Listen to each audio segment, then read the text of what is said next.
Heute möchte ich euch zeigen, wie Splatter Technik funktioniert. Das ist eine Technik mit Tröpfeln.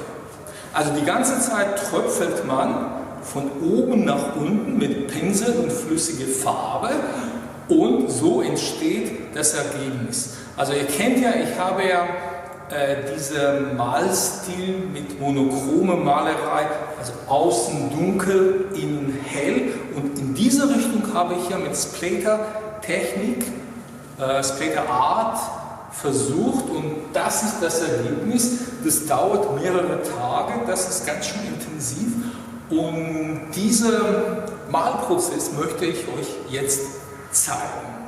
Viel Spaß!